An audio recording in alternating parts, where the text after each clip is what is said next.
El inicio de este 2025 está marcado por el calendario electoral del presente año que se inició el 1 de diciembre recién pasado. Esto significa que el 1 de diciembre comenzó el plazo para que electores puedan modificar su domicilio electoral. También se podrán actualizar otros datos como el correo electrónico y el número telefónico. Y el trámite podrá hacerse como fecha fatal de término el 28 de junio del presente año.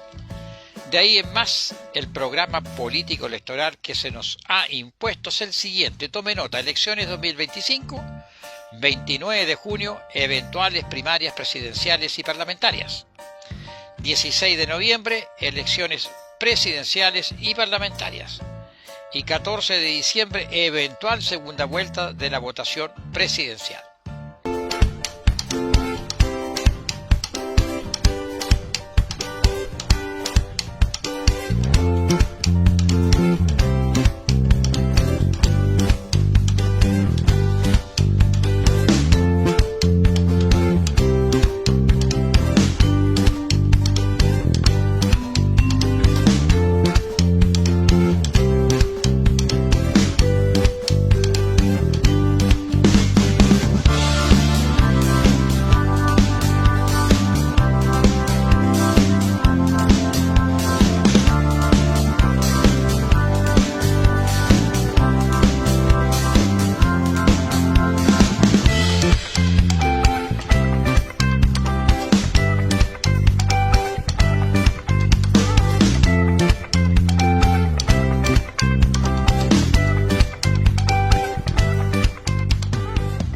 Bienvenidos, mediodía en Chile, aquí comienza Tribuna Ciudadana, su voz en las redes sociales, aquí donde a usted se le reconoce que merece más y mejor porque sus derechos, nuestros derechos, no son ni deberán ser favores políticos. El calendario electoral para este año estará igualmente teñido por la herencia de años anteriores. Este 2025 viene igualmente que el 2024 con el envión de aquellos casos emblemáticos en materia de corrupción, abusos, colusión, asociación ilícita, etcétera, etcétera. Y entre la maraña de tantos y repetidos escándalos de corrupción multidireccional y multiestamentario, no debiéramos perderlos de vista ni archivarlos en la memoria. Ello significaría que la sociedad aceptaría que solo habría que dejar pasar el tiempo y que otros casos sepulten a los anteriores para concluir que aquí no ha pasado nada, o casi nada. Es así como al inicio del 2024 le damos algunos casos. Por ejemplo, primero, el protagonizado y perpetrado, por el abogado de la élite caso Hermosilla, de disponer del poder suficiente para sobornar, coimear, corromper en connivencia con funcionarios del Estado. En segundo término, funcionarios del gobierno, es decir, ministros del presidente Gabriel Boric, parlamentarios de gobierno y opositores, así como empresarios y representantes de la mega fortuna del país, se reúnen con sigilo y en secreto a casa de un privado lobista para conversar respecto de políticas públicas. Si alguien no rompe la confidencialidad y el secretismo de este u otros encuentros que se sabe que los ha habido, nadie más que ellos, los que se reunieron, solo ellos estarían enterados. Y tercero, la defensa corporativa de la clase política para justificar la descalificación, la injuria, los insultos y calumnias al amparo del llamado fuero parlamentario. Cada uno de estos casos están vinculados entre sí a través de vasos comunicantes, son piezas de un mismo puzzle: poder económico, poder político, y ya hemos sabido de complicidades en el ámbito judicial, en el caso del fiscal Guerra y defenestrados ministros de la Corte Suprema, todas piezas que están en la cúspide del poder del Estado. Recordemos igualmente que primero el caso de los abogados Luis Hermosilla y Leonardo Villalobos, ambos actualmente en prisión preventiva. Ellos, por intermedio de influencias y coimas en el servicio de impuestos, tenían acceso a información privilegiada vía funcionarios corruptos que se la facilitaban. Esto les permitió conseguir evadir impuestos por miles de millones de pesos durante varios años.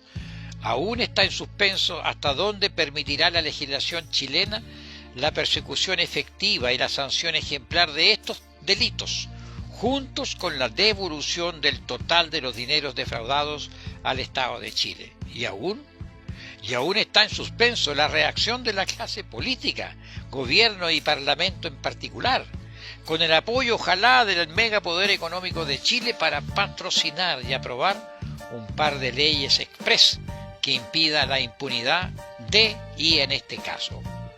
Pero, aún no pasa nada, nada de nada. Las clases de ética del caso Penta, caratulado Delano Lavín, no debe olvidarse que si no fue impunidad encubierta, cerca, muy cerca está. Segundo, el caso de que al menos hasta hoy, comenzado el año 2025, sigue vigente y sin respuesta ni sanción, de que esos 6 ministros y algunos tantos parlamentarios de gobierno y oposición en el ejercicio de sus cargos sostuvieron reuniones privadas con un lobista y además con representantes y actores del megapoder económico de Chile para discutir sobre las políticas públicas del país. Estos son los que precisamente están en la cúspide de la pirámide de la estructura del poder económico, político y social del país. Pero alguien habló e hizo saber de este encuentro. La razón del por qué se filtró o se hizo filtrar aún está por establecerse. Lo medular es el secretismo de este tipo de reuniones, al margen de la ley de lobby. Independientemente si en el articulado de esta ley de lobby se considere la eventual interpretación que este tipo de reuniones puedan ser consideradas legales. Más allá de aquello y de esta ley, lo que se ha hecho es un daño irreparable a la ya débil y muy débil credibilidad del gobierno, del parlamentario y del parlamento en su conjunto y del mundo empresarial. Se ha debilitado el Estado y la democracia.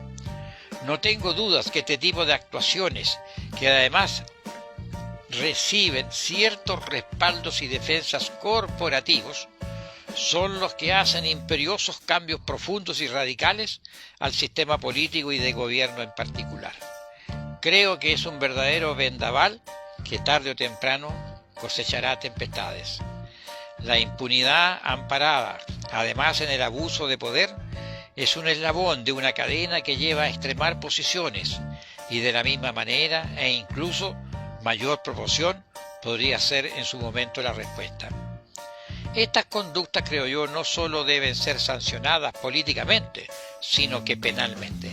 La colaboración, el diálogo y el acuerdo político, público y privado en todas las esferas de la sociedad no solo son necesarios, sino que son indispensables. Pero aquello y esto no tiene nada, absolutamente nada que ver con este tipo de contubernios y arreglines bajo cuerda y secretos. No tengo dudas que saldrán nuevos antecedentes de este y otros casos que solo aportarán más rabia social, hasta hoy contenida. Tercero, el uso y el abuso del fuero parlamentario. El exministro Giorgio Jackson demandó en su momento, al comienzo del año pasado, al senador Fidel Espinosa porque éste lo acusó de ser líder de una banda cuando era ministro de Estado en el caso Fundaciones. Y el senador dijo además, son una red de sinvergüenzas que ya perdieron el pudor. Y agregó, dirigiéndose a Giorgio Jackson, eres el líder de la banda y te lo digo sin tapujos. Y finalmente, ¿qué pasó? Se arreglaron. El tiempo todo lo cura, o así pareciera ser. Pero el tema de fondo no se abordó nunca. Nunca se abordó. ¿Era o no líder de una banda Giorgio Jackson? ¿Cuáles eran las pruebas? ¿Por qué el senador del Partido Socialista debía tener derecho a fuero en este caso? Creo firmemente que lo que interesa a la ciudadanía en este como en los otros casos es si el señor senador Fidel Espinosa dice la verdad y si tiene o tuvo las pruebas para respaldar sus acusaciones. Y para ello no debiera escudarse en su fuero parlamentario, ni que políticamente se le blindara con una defensa corporativa. Lo que correspondía y corresponde ni siquiera es una excusa formal, como pareciera ser el arreglo, para supuestamente así salvar la honra de Giorgio Jackson.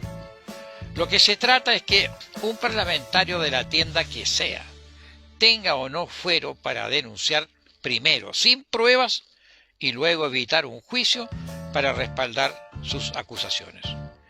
Lo que correspondía es el desafuero, que en su momento debió ser solicitado vía judicial, pero no se llegó a esa instancia, y que el ciudadano desaforado Fidel Espinosa, sin fuero reitero, pruebe sus dichos. Si dice la verdad y tiene pruebas, es Giorgio Jackson quien deberá enfrentar la justicia. Si el ciudadano desaforado Fidel Espinosa no tiene pruebas y se escuda, por el contrario, en el fuero parlamentario, debe igualmente ser quien asuma la sanción judicial que se le imponga.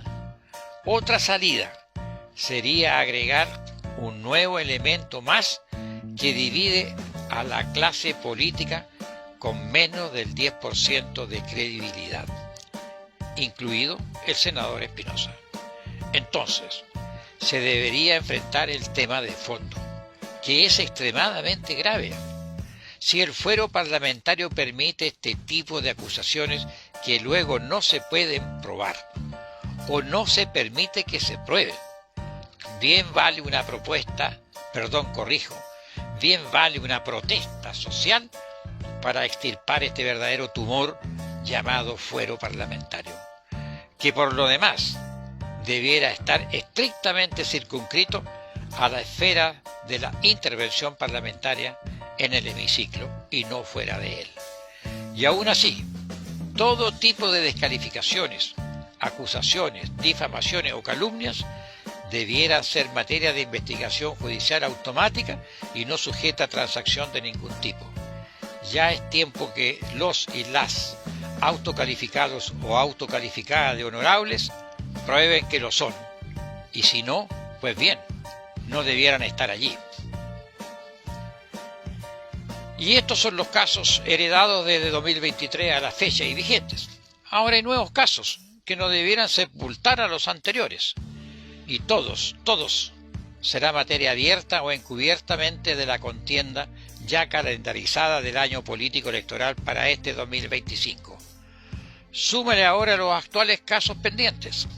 Exalcaldesa Barriga, exalcalde Jadwe, ex subsecretario Monsalve, caso fiscal Guerra, casos ministros de la Corte Suprema y unos cuantos más del área financiera.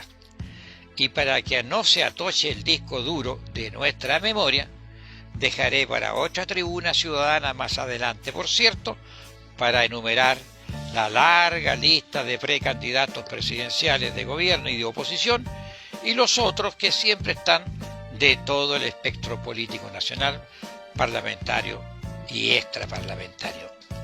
Precandidatos presidenciales que darán forma al carrusel electoral de acuerdos y transacciones y que harán que la mirada social esté en ellos y no en los problemas nacionales aún pendientes. Por el momento, la corrupción sigue siendo un tema central e ineludible. Esta fue su Tribuna Ciudadana Semanal. Hasta el próximo sábado.